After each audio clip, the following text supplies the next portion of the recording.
Hello and welcome to this video. We will be discussing something about geography today. I'm really excited to share this new concept which you already know with you. Maybe some things will be new, other things will be old.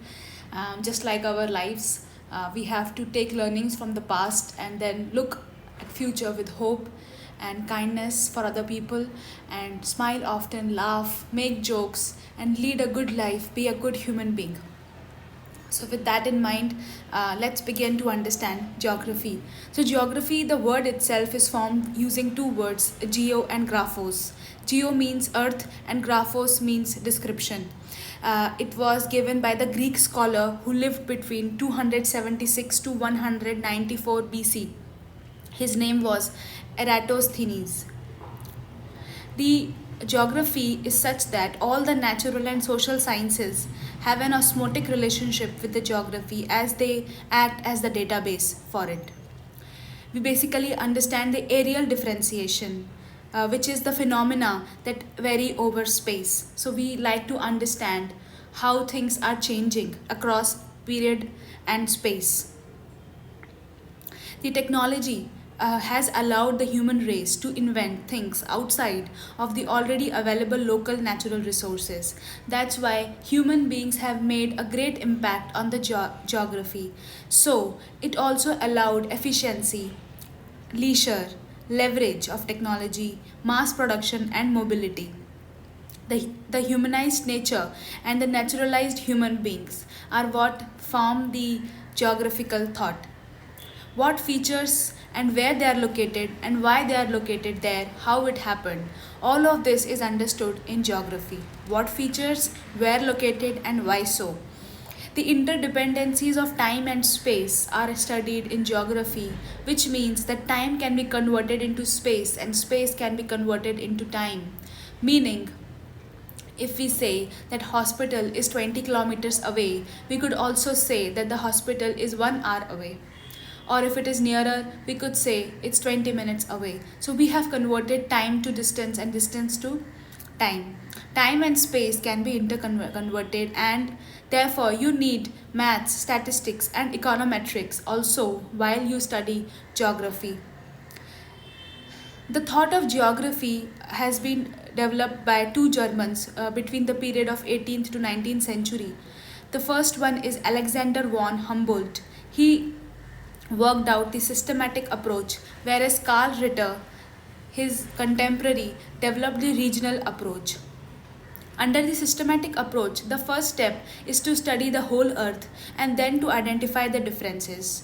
Whereas under the regional approach, the study happens at the regional level, which that those regions could be assigned based on the political, cultural or geographical attributes, and then they are compared to find unity. You will also see that there is dualism in geography, which means we have to study both physical geography and human geography to completely understand the various interrelationships, the areal differentiation that we see. Under the systematic approach, there are some branches. The first branch is physical geography, of which geomorphology is a kind. Under geomorphology, we study the land forms. If you see here, geo is related to earth. Morph is a word which means something related to shapes. So here the and logy means knowledge. So here we study about landforms. When you look at climatology, so logy is knowledge and we study climate. So we study atmosphere, weather and climate. Similarly, hydrology, hydro is water, logy is knowledge. So we study water over the surface of the earth. Soil geography, we study soil, which is also related which is basically related to pedogenesis, how the soil originated, how it changes, what kind of impact it has because of the nature and the culture. The second kind is the human geography. Under the human geography, we study social geography, population and settlement, economic geography, historical geography, and political geography. These names itself signify the kind of meaning it holds. The third kind is biogeography. It studies the interface between nature and human. So we study the plant, zoo, ecology, and environmental. So the difference here between ecology and environmental is this. Under the environmental, particularly, we are concerned about the degradation and that how to restore the natural habitats and how to conserve it. Whereas under ecology, we study the ecosystem as such. Here also another thing that is to be kept in understanding is that philosophy and techniques are common to both the approaches, which is systematic and real this regional approach. Philosophy and techniques both are common. Techniques could be cartography, quantitative techniques, field survey methods, and geoinformation, which is GIS, GPS, and LIS. These are common to both the systems. The regional approach. Here we study the area studies, which could be distinguished between macro, meso, and micro. Meso means middle. Regional planning, that is rural, town, or urban. Regional development and regional analysis.